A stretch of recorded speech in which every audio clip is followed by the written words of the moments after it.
Pittsburgh Sportsline. Glad to see you tuning in. We have a great show. There's a lot of sports talk out there, a lot of controversy. Well, typical sports day here in Pittsburgh.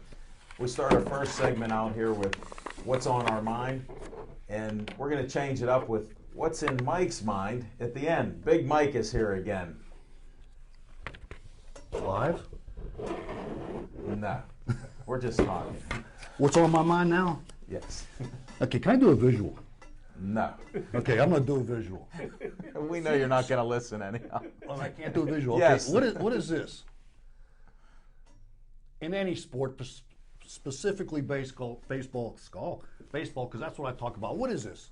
They're praising the heavens, right? Mm-hmm. Now, I thought it was a thunderstorm that they were looking at up there. Lightning. I'll make the jokes out. Okay. I'm going to tell you about a game I saw this weekend, and you guys can maybe fill in the blanks. Okay. Here's I'm going to set up the scenario for you. It's the bottom of the ninth, and the home team is down by a run. The visiting team has their closer in. There's a man on first with one out. Ground ball to the shortstop. Bing, bang, bong. A short double play. He bobbles it. What does he do? Camera pans in on the shortstop. He goes like this. Now there's two on. You guys are following this or not? No. Now there's two on and one out. Okay? They're down by a run. All of a sudden, bing, bang, bong. There's a 3-run home run by the hitter. Home team wins. They pan to the closer, and the closer goes like this. Now, where was this game? The game was in my mind. I had a dream, because I can't stand this stuff. When they have a base hit, a home run, the guy strikes somebody out, and they go like this, Jazz. Now, I want to tell you what.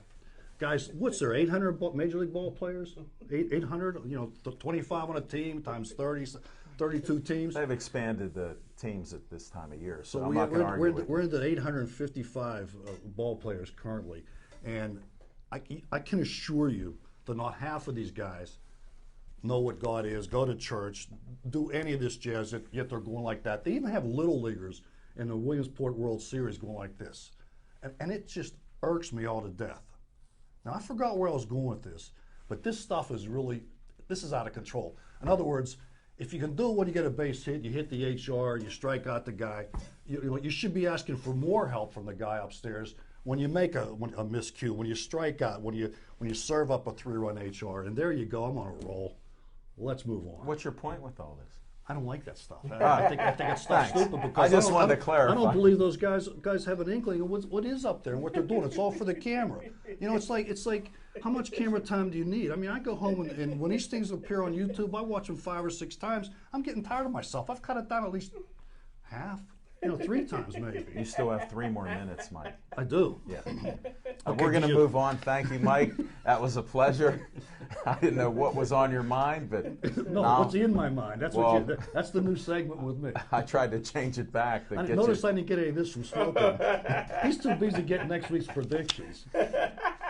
Well, on a serious note, we'll go to Smoking Jim Frazier. What's on your mind, Smoking Jim? Thanks, guys. And I tell you what, I'll pass this down for you guys to look at. On draft day, the Pittsburgh Steelers, when I was with them in their war room, asked me to get them a kick returner, a punt returner in the 5th or 6th round. I texted everybody after I told the Steelers that my pick would be T.Y. Hilton. T.Y. Hilton. From Florida Atlantic. Steelers never heard of him. T.Y. Hilton, this past Sunday for the Indianapolis Colts, not only is he the starting wide receiver, he had 4 catches, 113 yards, and 1 touchdown, and he's already Andrew Luck's favorite target ahead of the established veteran there. Real quickly, I'm 6-1 on my picks. Did you say 6-1? 6-1. Seattle Seahawks did a great job in defeating the Green Bay Packers last play of the game. But finally, I'm a little upset still with the insubordination of my favorite football player next to Ray Lewis is Big Ben Roethlisberger. He's been insubordinate with the offensive coordinator Todd Haley ever since Haley was hired. 2 weeks ago, he said they had an argument in Denver, but he walked away. This past game, he said he went to last year's playbook, which is Bruce Arians, and started making calls because all the players are on the same page. Hey, listen, it throws back, for example, and this is what Coach Tomlin needs to do. After my freshman year of college, they fired our head football coach, which was devastating to me because I thought I would have to start going to class, but fortunately I didn't. We brought in a young, innovative offensive coach who sort of was like Urban Meyer. Our quarterback was going into his senior year. He was a transfer from the Ohio State Buckeyes. And as a junior, he threw for 20 interceptions. And at our first team meeting with our new football coach, he told everybody that this quarterback was his quarterback. He was his quarterback. But he guaranteed if the guy listened to him and worked hard, he would not throw more than 6 interceptions as a senior. We were all excited. The quarterback says, Coach, what are you going to do to help me out? He says, I tell you what, when you throw your 6th interception, you'll never play again. And sure enough, as a senior, when he threw his 6 interceptions, he never dressed again for the rest of the season. Mike Tomlin, take a page out of my old college coach. Sit down right now with Big Ben Roethlisberger and let him know the next time you send in a play or Todd Haley sends in a play and Big Ben not only changes it but goes back to Bruce Arians' playbook, he sits the bench for 2 games. That's what's on my mind. Thanks, Smoking Jim. Those are great insights. Oh, thank you, sir. The serious guy. Now, Chip Hayner, what's on your mind? What's on my mind? Thank you very much, Alan. As you can see, the Kool-Aid is getting a little thin here for the Pirates. Season's coming down to a close, and the Pirates are stumbling to the finish line, and it's unfortunate. But instead of dwelling on all of the negatives, I'm just very grateful for the type of season that the Pirates gave us this year. They gave us a lot of good baseball to watch. They gave us. Filled the airwaves with all kinds of moaning and griping about Clint Hurdle and everybody else well into September, which is something by now we're all, firing the Steelers' whole staff, which, of course, on our show last night we went ahead and did after the Raiders lost. But, what's more importantly on my mind, and I spoke to this several times, is about the refereeing in the NFL. And Smoking Jim is now 6-1 on his Monday night picks, and it's not because the Seattle Seahawks beat the Green Bay Packers. The referees beat the Green Bay Packers. The 2 games, the Sunday night game, the Monday night game, both ended on controversial calls, and the referees are running off the field. And I was listening to one of the major sports networks this afternoon, and I was listening to Aaron Rodgers go off on the refereeing of the game and the call that was made, and apologizing to the fans and everything. Now I wonder what the consequences of that are going to be, because today Roger Goodell handed down fines for John Fox for berating officials last week, and Jack Del Rio, who's his defensive coordinator, for verbally abusing officials. Now, what are you going to do when you got one of the star players in the league? Let me say marquee players in the league. Aaron Rodgers, now, he's bad-mouthing the referees. Now, what are you going to do to him? Is he going to get suspended? Is he going to get fined? Or how are you going to handle this? I know you've got the coaches of the teams under, a code of silence because, you're going to fine them, you're going to suspend them or do whatever. You've got something to hold over their heads. But what are you going to do about the players? And more importantly, what are you going to do about the quality of football that's being played? I was thinking that the referees really had no business going on strike. I mean, really, how are they being treated unfairly? But, none of that really matters. But they're damaging the game of football right now. It's embarrassing to see.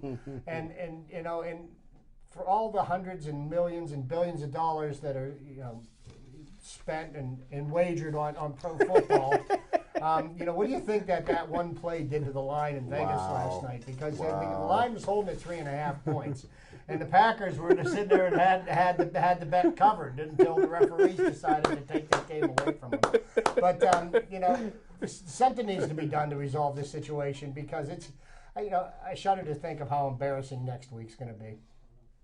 That's what's on my mind, Alan. You stole some of my thunder here. And the referees weren't on strike. They're locked out because they didn't agree. The contract expired in the summer. Well, I don't want to bring out all the minutiae here on how contracts work. Big words. But the problem is, we don't know as a public what's going on. So just to jump on what's on your mind, I wanted to bring it up. Maybe we'll just have a segment on this, because I was the first one to say that the referees will cause all these problems. Now you're on my bandwagon here, and I'm not happy because it cost my man a win. In my mind, I put an asterisk beside Smoking Jim's name. He's undefeated. But we have a couple issues. I'll give you some stats. This past week, there were 20 calls that they threw a flag on. 16 of them were overturned. Now that's 80%. For any of you that don't do math, 80% of the calls that were protested were overturned. So there is a problem. Even with the great referees that we do have, we all complain about it. They make mistakes, plenty of them. But are they so egregious as they are now? No. And that's part of the problem. It's changing the game. Well, and to speak to your point, Alan, listening to the description of the rules and how it affected that play last night. It's amazing that anybody can make any kind of decisive call. When you look at the rules, I mean, they need to put them in English and make them one sentence, maybe 2 sentences long. I mean, you've got a paragraph with subtitles and italics and circles and arrows and an explanation under. And so even the regular referees, no wonder they make so many mistakes, because now instead of just being able to see a call and make a call, you see what happens and you say, well, geez, how does this rule apply to this? And and you stand around and it well, what happens is they put layers upon layers of these rules because of situations that happen. Look about the tuck rule. That all started all this stuff. We're like, where was that? Here it was in there. There was a tuck rule, but who knew about it? Now, anytime there's an incident or there's a mistake or somebody looks like they're taking an edge here, now they create another little rule on this. And then here's another fact for you. If each NFL pays only $100,000 more, now they just signed one of the most lucrative TV contracts ever. There's billions flowing into the NFL. What's $100,000 for each team per game? And these referees get their retirement, they get a little bit of a pay raise, and they don't have to have a referee full-time. They want one referee full-time. That's the deal. That has to work full-time. And that's one of the things right now. None of us really know what the issues are. This is why I'm telling you. This is why what's on my mind is I found out what a couple of the other rules are with this contract. They want to have 21 other referees on the sideline waiting during the season. So if these referees make a bad call, and this is so ironic, if they make a bad call, then they would lose their job and one of these 21 other referees would come in. So that's why they locked them out. They didn't agree to any of that. Their contract expired. If you have to look over your shoulder, like you described with the rules, look at Ed Hockley. What was this, flipping a coin? He'd be gone, right? So, I mean, think about it. There's a guy with all the experience, had a lot of great success in his referee career, and then he could actually be thrown out because they got 21 other referees agreed as per contract. Look at the players. They gave away all of their rights to make Emperor Goodell rule on everything. He's judge, jury, and everything else. So if you don't know what's in your contract, let alone what the rules are, this is what causes all that confusion, and it cost my man a win. I'm just glad I didn't bet the house. Well, I tell you what, forget that $100,000. Let the referees sit. I think that Al Sharpton and Jesse Jackson need to get involved. The brother referee made the right call in the end zone. The brother was in the minority again. They overruled him and said touchdown. You talk about 80% of the red flags are overturned. I think Mike Tomlin is 0 for 4 again. And he was the only guy. Replacement refs ain't got no respect for the brothers. And here, somebody was mentioning about the line out in Vegas.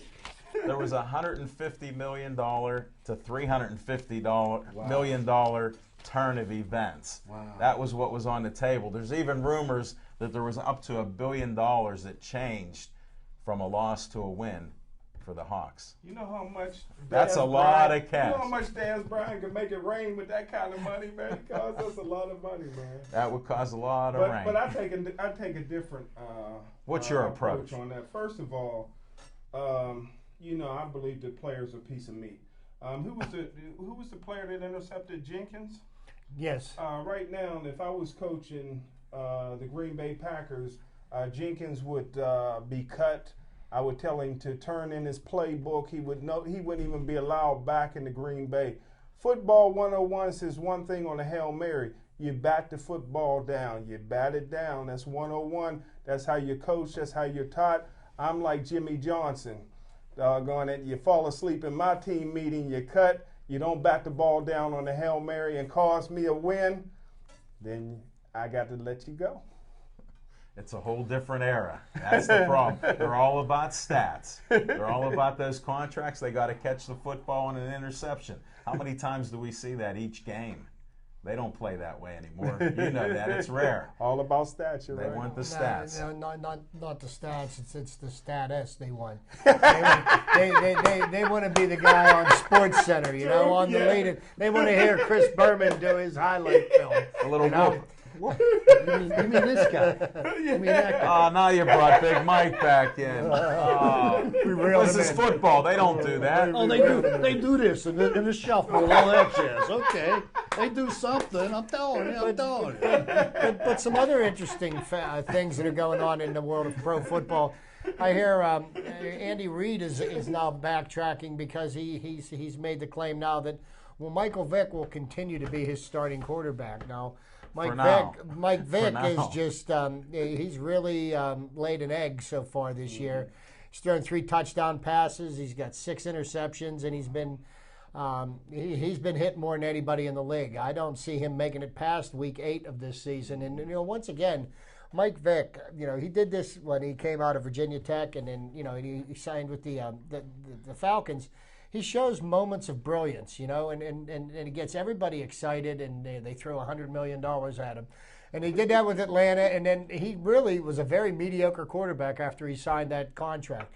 And, you know, he comes back out of nowhere after being in prison and abusing animals and everything like that. He comes back and he has one real good year. You know, he probably had 7 or 8 real good games. He lit up the...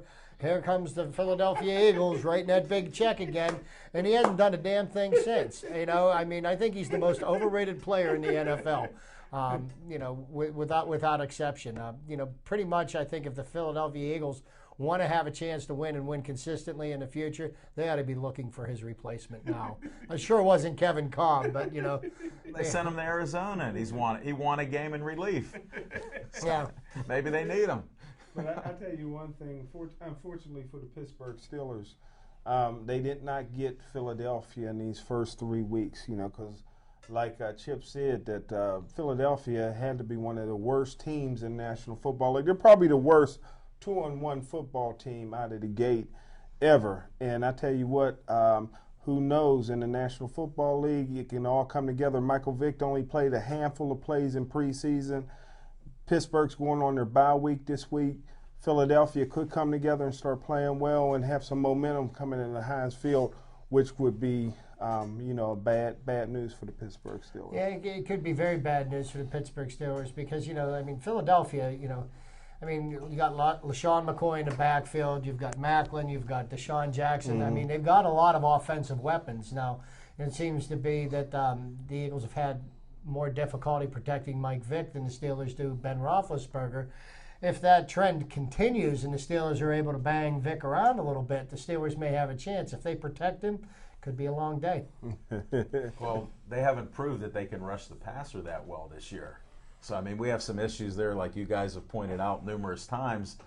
Not off that bandwagon yet. I think they'll resurrect the rush a little bit here and get some better play. They need input from Harrison and Polamalu. They don't have the depth that they've had in years past, and those two guys are sorely missed, and especially with the pass rush because Polamalu comes out of nowhere. He you know, he frees up at lanes for somebody else to be able to make it to the quarterback, and Harrison, you know, well, James Harrison is James Harrison. Right, but he has so many issues. If they went back in and did some arthroscopic again, he has more issues there. He's not going to come back right away. And then what kind of player is he going to be when he comes back? Well, one thing I can say is the Pittsburgh Steelers make all the media guys sign a release form that they can no longer report what they see in practice. I was at practice today. I went to the Steeler practices today. What'd you see? And because I wanted to get a steak. And I'm not allowed to say what I seen in practice, but Polamalu and James Harrison practice, so they will be playing. If they stay, if things continue, the Pittsburgh Steelers told me that Troy and James Harrison will be playing Did you in get Philadelphia. Did you get to at least Man, they eat got the all steak? black cooks, brother. It's like a family reunion when I go down there. Well, at least you got your steak, since I didn't hear what you said. I don't know if you'll be back next time, but I heard the steak. Well, thanks for your Steeler insider that was unofficial. You didn't really see anything. We do appreciate that type of stuff. He saw the steak momentarily. He didn't say he ate it, though. Do you notice that? He didn't say how it tasted, so I still we'll get got that. some on my shirt. Oh, okay. So corn on the cob. Hold it. I thought that was a Corn on polo the cob. mark. I thought that was a polo mark on there. I brought this from the brother out of the back of his trunk of his Watch out, car, spill. man. I Don't get all watch my that spill. polos out of the If back you trunk of the if car you on can the point out hill. where he's located at, On the I'll go hill. visit. Where at? Because I grew up there on Pride Street. Just point it out to me, okay? We'll have to do a little visit up there. For $5 a shirt, I'm in on that. And after I collect $1, you know what? We gotta talk. We gotta talk the pirate talk. We got to talk. Here, We got to talk. Kool-Aid's done. The Kool-Aid's done. We're going to the. We're not done with the Pirates. No, he's on the They've got bandwagon They've got stuff. 9 more games to play this year, and they're playing the Mets tonight. And, you know, the Pirates just need to finish out the season strong. I mean, you know, they've been able to win games all season. It seems like they've had a real difficult time putting the pieces together in the month of September, and I guess this is all part of the learning process for them. You know, last year, it was earlier in this season before they gave it up. But you know, I mean, 100 games, Chip. They made it to 100 last year. The facts are the facts. Okay, you can't deny them. The Pirate team went as far as their abilities were able to take them this year. You know, as much as we all wanted the Pirates to make the playoffs, to win the World Series, and make everybody in Pittsburgh happy to have them, they're still here. They were a significant improvement over where we were 2 years ago, an improvement over last year, and I think they're continuing on an upward climb. You know, ultimately next year, I expect them to be a team that can compete for the Central Division crown.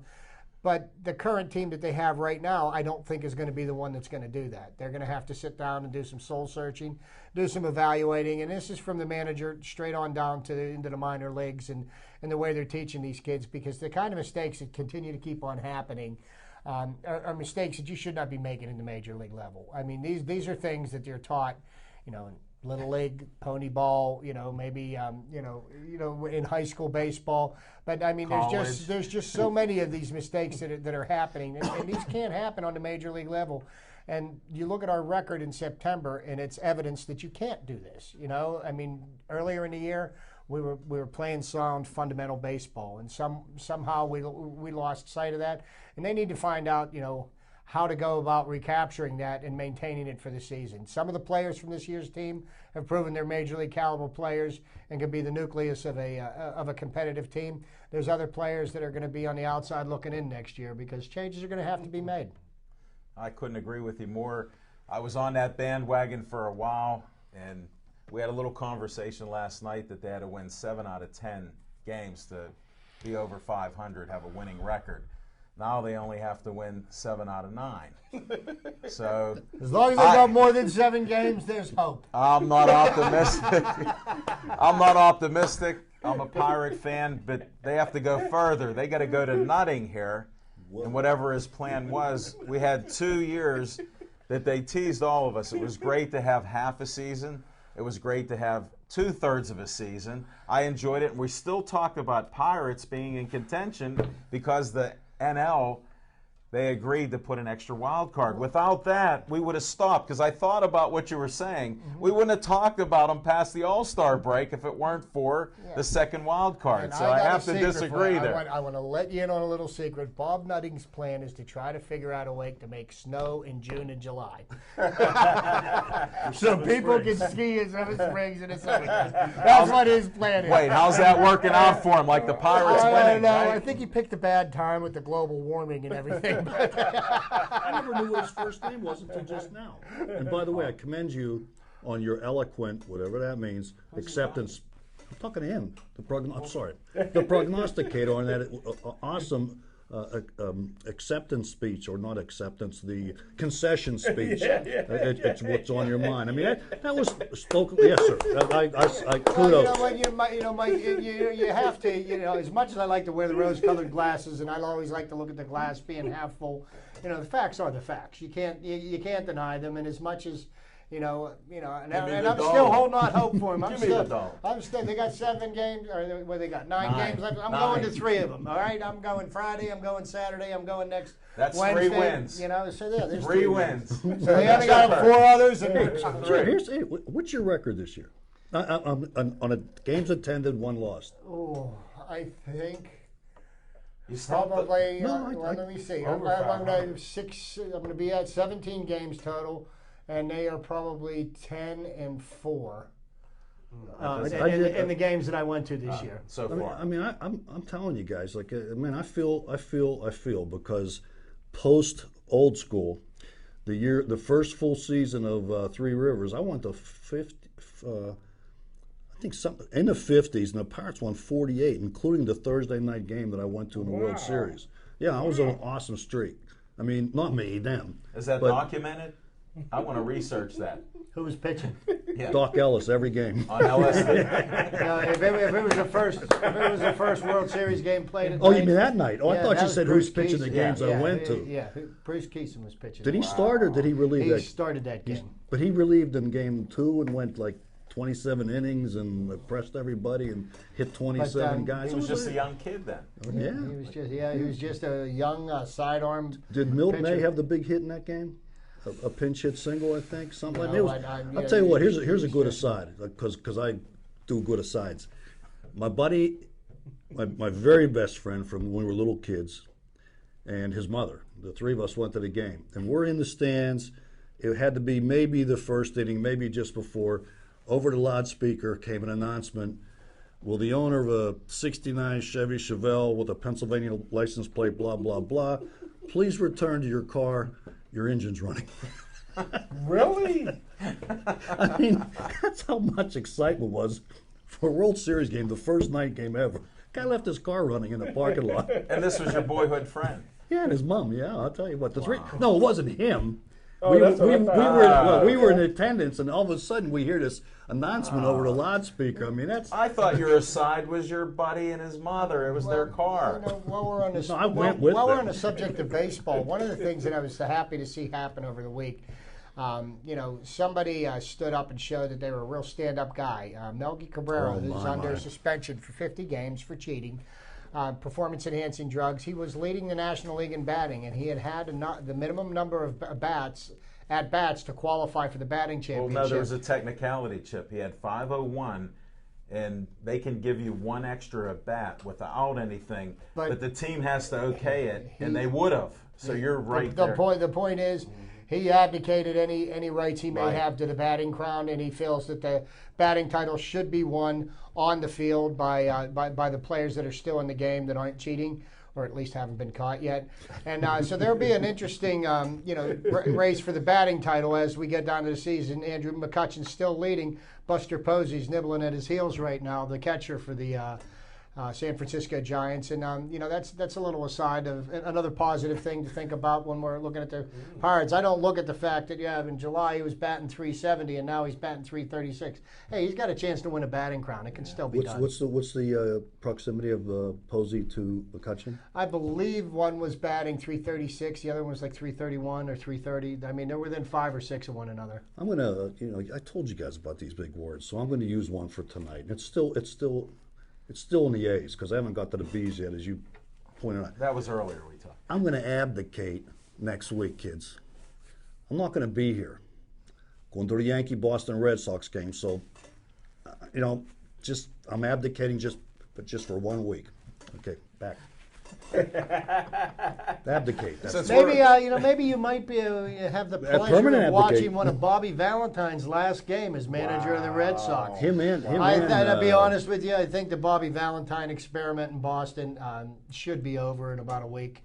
I think he's a perfect example of these high-priced winning managers that really don't don't bring don't bring much to the table. I mean, he alienated the whole clubhouse to the point where they traded his entire team to the Dodgers.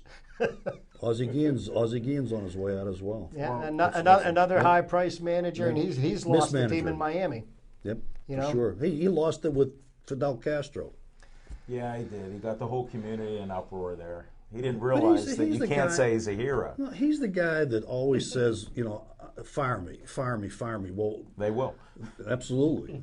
Well, and that's one of the things about being, a head basketball coach, a head football coach, manager of a baseball team.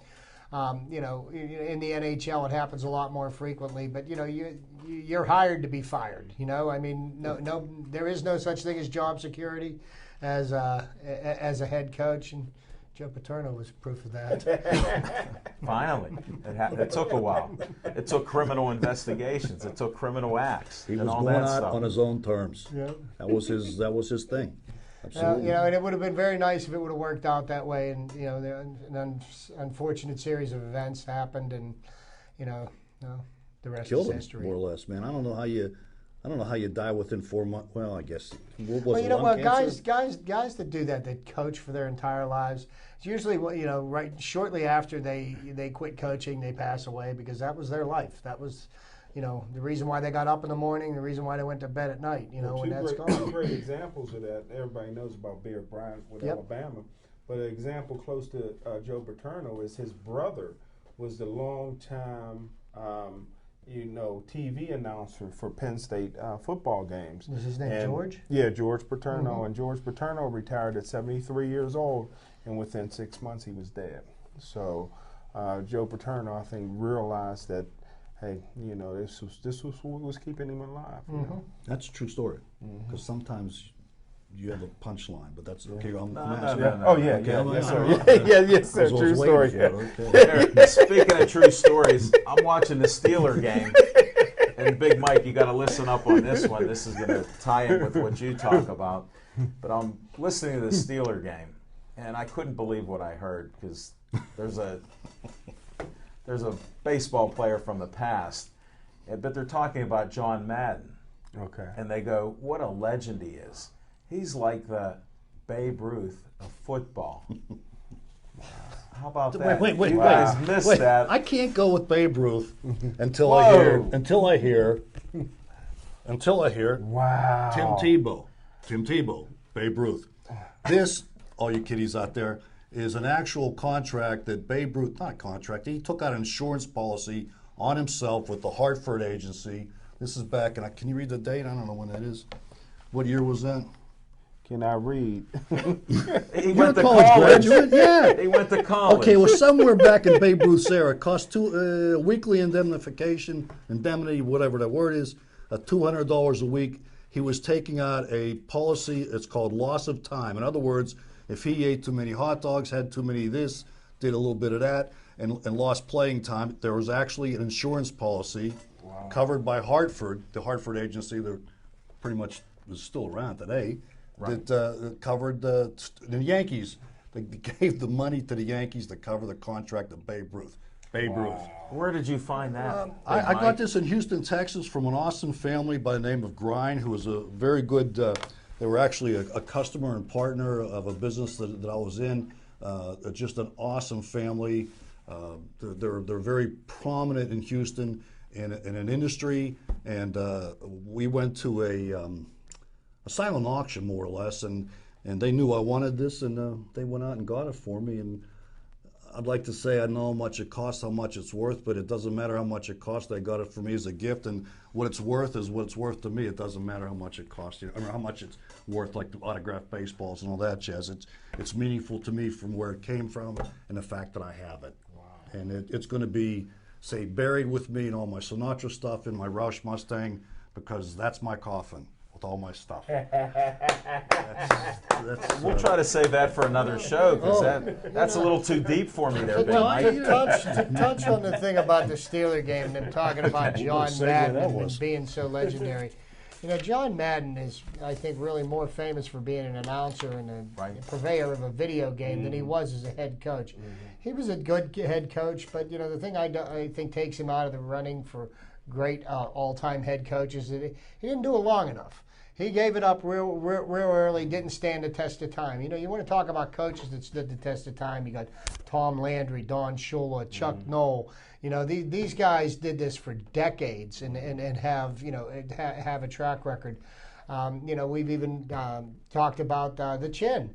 Yes, you know, yes, 15 years. I mean, Yeah. you know, say what you will about him, you know, and the way he called games or whatever. Over 15 years, he averaged 10 wins a season. And I'm going to tell you right now, there's a lot of teams in the NFL that haven't had that happen in a couple of decades. Yes, sir. You know, and he was doing that on a consistent basis, and his teams were always, you know, in the running for, you know, the division or a wild card play. So, you know, I know a certain friend of mine is probably twisting the head off his chipper doll right now because I'm giving the Chin his props, but that's okay, buddy. We're gonna have to agree to disagree on this one too. Again. And I'll agree to disagree because, as I've stated before, he played not to lose a lot of those times. And he has one Super Bowl ring where I thought he could have had 3, maybe 4 with the talent that he had on his teams. And that's what surprised me with some of that. And that's where we can argue on sports talk shows, and that's why I bring it up. Hey, well, you know what? I'm glad you brought that up because, you know, He brought it up. You brought it up, and I brought it back to you. Yeah, you brought it back to me. But listen, you know, we talk about Thanks, big playing not to lose, and on the flip side of that, you would want your coach to play to win. Now, you know, something happened in the Steeler game on Sunday afternoon, and everybody's taking Mike Tomlin to task for this because he decided to go on it on 4th and 1 in the fourth quarter. Okay, now a lot of people are saying that's because he didn't trust his defense and he didn't want to leave the game in his defense's hand. Well, maybe he was playing, you know, to win the game instead of not playing to lose. You know, I think it was a little bit of a bold move. And if things would have worked out the way it was, and Roethlisberger was able to continue to move the ball down the field like he had been earlier in the game, could have been the Steelers kicking the game-winning field goal. So that was a gamble. It was a risk. And, you know, I take it as I tip my hat to him for giving it a shot. I don't take that as an affront to his defense or his defensive coordinator or the players on his team. But, you know, that's just my humble opinion. We've talked about it just previously, and I'll bring up the point that I thought he had to make that move because he did play to win. Now, is that bothersome to me as a defensive coordinator and a player? Yes. Think about it. But 5 drives in a row, they could not stop the Raiders from scoring. Mm-hmm. So you didn't see anything. I don't know. You guys watched the same game.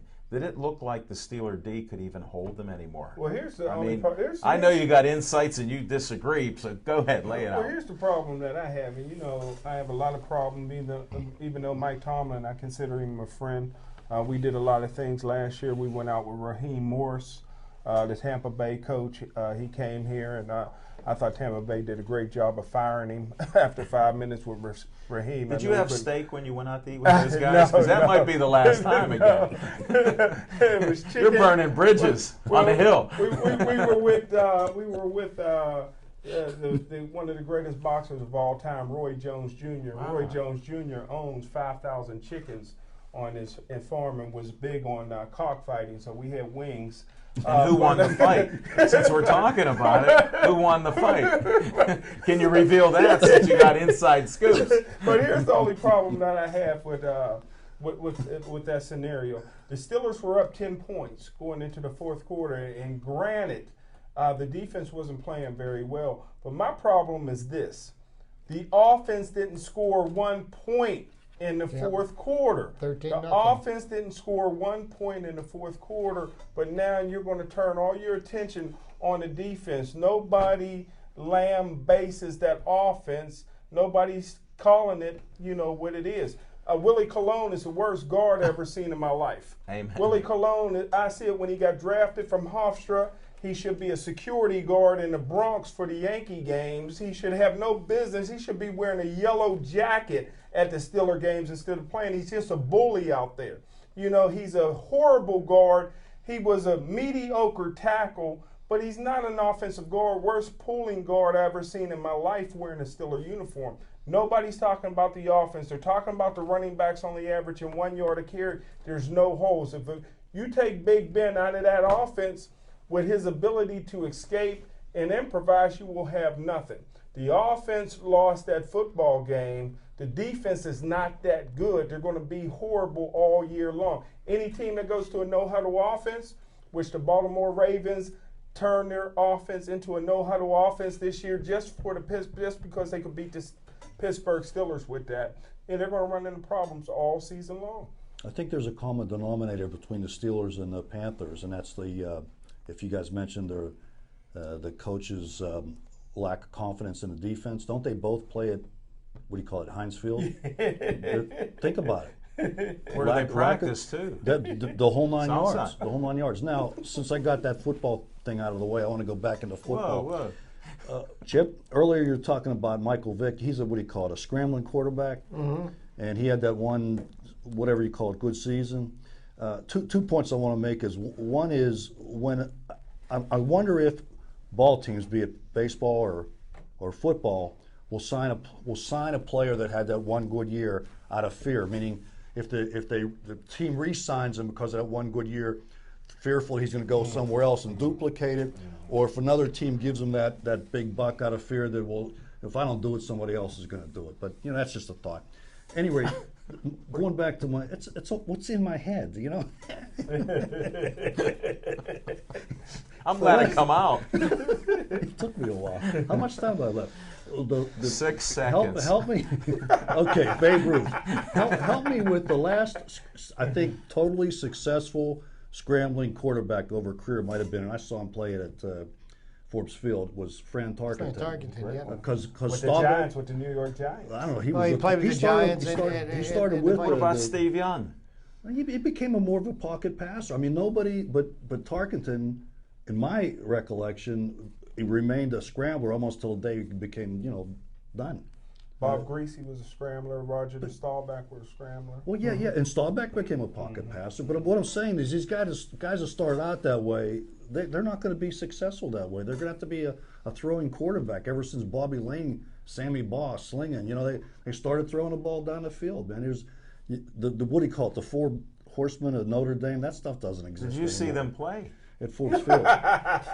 Are you serious? Yeah, and you're old school, because you're beyond old school now. I'm going to bring a picture, because I'm going to do like pictures. 2 weeks from now, folks. 2 weeks from now. 412-831-3304. You can call Big Mike to see what's in his mind. It won't be here next week. Colors. Joe Theismann, another guy that could. Hey, look what happened to him. I bet you A quit freak after that. accident. Yeah, really freakish, really.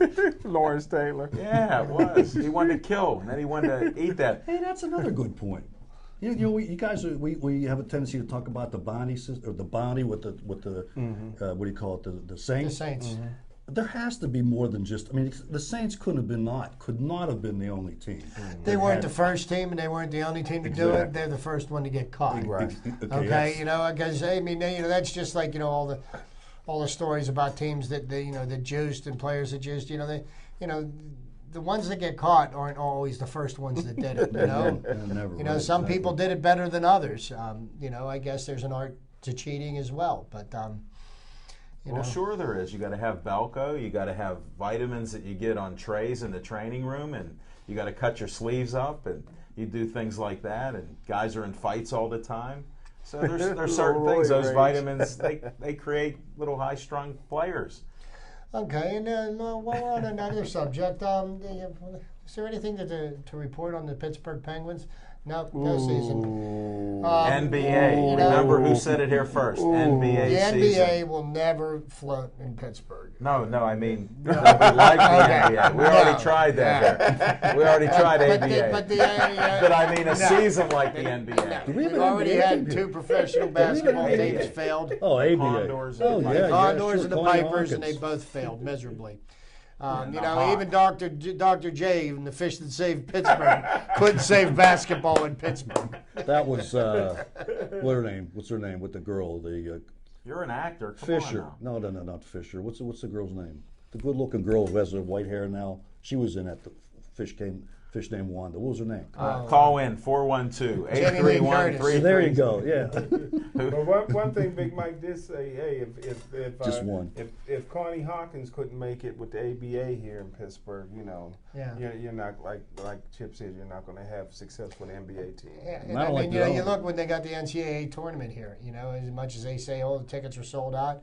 I was there. A lot of those tickets were disguised as empty seats. No, you know what? The seats may have been sold, but nobody came and watched the games. I was there for a couple games, and certain fans come in because you can tell by the garb they're wearing, like the Yankee fan there, like the Pirate fan here, and like the Polo guys here on stage. They come in for their teams at different times. Not everybody's there for all the games. So I do have to differ on that. And I do know a couple people that were involved with ticket sales, and they did sell out with those. What did they do with their cardboard? Well, they just put nobody there. That's all. They didn't care. They had the money. Sports is about the money. They got the money. And the Console Energy, they had another nice event there, like their concerts and everything else. So. And I'd like to see some things happening at the Console Here's two this together fall, and with the owners locking out the Here's your two together. The players. What's he got going on? Two together for the Yankee game. Thank you. Is this a gift? Yeah, you can have it, man. Thank you. There you go, man. Yeah, you go. I won't be here October 2nd. Sorry, folks. I'll be missing an action. That'll be in his car when we go dig it up after he passed away to get all that memorabilia and be dead. I'm going to that car. If he goes before me, we're going to be a couple grave diggers. We're the police station. I'm calling Richie Hebner up, and we're going to go start digging. Looking at this ticket, it says the Baltimore Orioles. This was for a game back in July. And I'm going to tell you something. The resurgence of the Baltimore Orioles this year. They've locked up the playoff spot, the wild card spot behind the Yankees. Tell you what, the Orioles came out of nowhere. Nobody expected them. Buck Showalter's done a great job of getting that team back into contention. You've got the Orioles and the Oakland A's, and now you got these teams that spent all this money. Like, for example, the Los Angeles Angels spent a couple of $100 million stockpiling talent, and that didn't quite get them there. You know what? Maybe you're making a point for nutting. Keep doing what you're doing. Just change the manager. Maybe get a manager like Jimmy Leyland, who never coached in the majors. Bring up a new guy who doesn't have a record. Break this losing streak with somebody that's new. Well, there's a lot of things that can be done, but I think what you do is, you sit down after the season's over and you evaluate it. You don't make a knee-jerk reaction, and then you see which way you want the team to move moving forward. Because Mike Vint, this is for you. There's going to be some serious soul searching. Here we go. Chipper, take your sip. There's going to be some serious soul searching, but you know what? I like the direction that the Pirates are headed in. I mean, to be able to argue with people about the Pittsburgh Pirates in September. I mean, most years Steelers went to St. Vincent's, and that's when the baseball season ended. July. So Chip, I enjoy arguing with you about the Pirates. And I'm gonna argue with my dying breath because But I'm looking for cash next week. There'll be cash. Because I'll be taking it out of your paw. I don't know about that. I don't know. And I still am holding out hope for him, and I say the streak starts tonight. Well, I heard that last week, too. You heard that last night, too. Hold it, wait.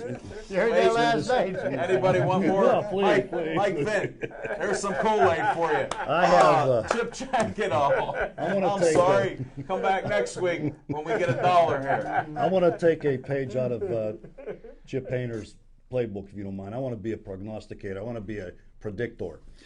In the last, during the midst of their 19-year run, let's be fair, they've seemed to try and recreate the success of another team close by. With Cleveland Indians would bring in, I forget some of the guy's name, and now Huntington.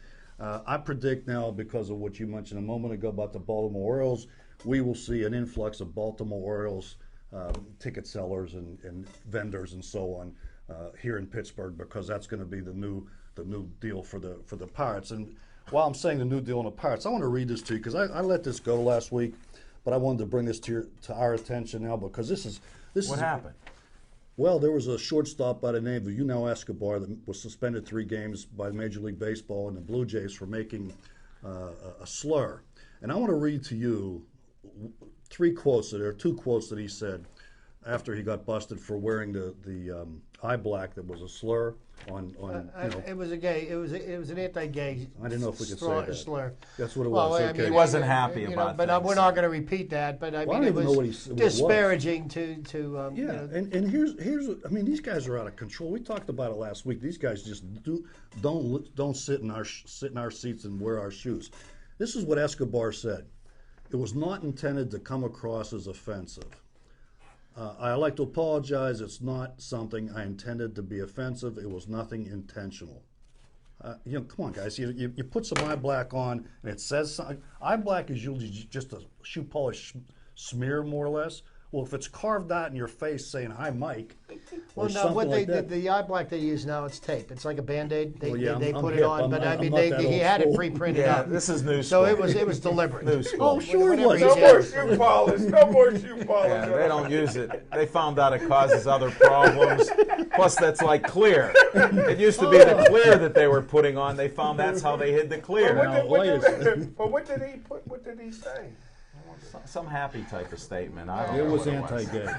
They were happy there. To be say honest with you, something? Jim, I don't know what it was that he said, and it really doesn't matter because you know when No. you're in that kind of a spotlight, you know you need to be more cognizant of you know you're in the spotlight. You know things are magnified in that circumstance, and you've got to behave. I mean, you know, And why would you even do that?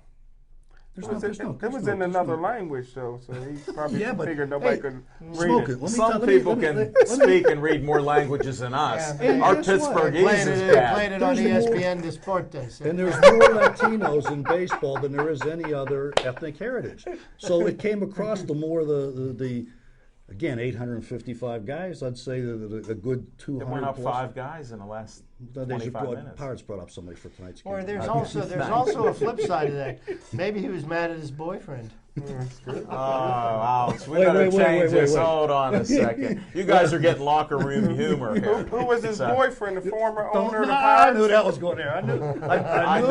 I knew we were going down Now, that you know, path. We only have 4 minutes left. Smoking Jim, I can't believe you held out know that what? long. You know, and now that that's been brought up, I found Who out brought this that up? very, very funny. That actually was a story in the newspaper on Sunday. Wow. Like, who cares? Right. I mean, what he does in his personal life is his business. What Great point, difference Jim. does it make? How that became, and I saw it on the 6 o'clock news, and I saw it on the front page of the sports page on Sunday, and I was like, and I just sit there and look at my wife, and I was like, it must be a really slow day, you know, at the sports desk. You know, a friend of mine always says there's nothing worse than a reporter with nothing to write about. It's so bad. But again, you guys missed the point. Here's what they're doing. These guys aren't just bored. They're doing it to provoke you. And look what we're doing. We're talking about them. To me, the best thing you could do is ignore that type of stuff. It But what was happens? for 54 minutes. Yeah, you guys bought into it. We got 3 minutes left here. And all these opinions, they're just opinions. Don't even call in tonight, whatever that number is. Call next week when Big Mike's gone. 412-831. Mike, you with us? 3304. We're losing a different Mike a week. I know. Yeah. And we're the only 3 that are all mic'd up Whoever here. sits in that chair last week is not going to be Mike. You know what? I think I'm calling out to some of my friends named Mike. I think we can get a new Mike to come in here. Got anybody out there named Fred that's looking got nothing to do next Tuesday? Or Bill or George. Mikey won't eat it. Mikey likes it. Remember that commercial? Jeez, oh man! Nice job again. You've lost it again. Why, what the happened show, here? the show. We'll bring it back. Next week. Yeah, it'll be a very strong show next I'm week. calling But it. you know what? While we're on the subject, you know, last losing night our we did mind. our show down at the Level 20 Lounge, and this Sunday there's going to be a benefit for a fallen officer who passed away. He was an I have Allegheny County that. You SWAT stole man. my last minute, Chip. Go with it, baby. Sergeant Perry Vahali. He passed away Labor Day weekend. He died in a motorcycle accident. Left a wife and 6 children. There's going to be a benefit down at the Level 20 Lounge. There's going to be all kinds of raffles and fundraising events, as well as drink and food specials. This is going to be Sunday from 1 to 7 down at the Level 20 Lounge, and I implore people to come on down and pitch into a worthy cause, because the from what everybody has told me, he was a really special person. And he left a wife and six children, and they need the help, and this is truly a worthy cause. So please turn out and the other thing, I know we can't really get it on here, but all of the money that gets donated goes to the family. They have a child as young as 14 months, and the oldest is going to just turn 17 or 16 right now. So I mean, $5 a ticket. Even if you can't go, donate. You can go online. I don't have the online facts for you, but you can find that. But here's the ticket. It's $5. Go down there. There's stuff they're auctioning off, memorabilia. There's all kind of fun activities down there. It's all to help out a good family here that needs it.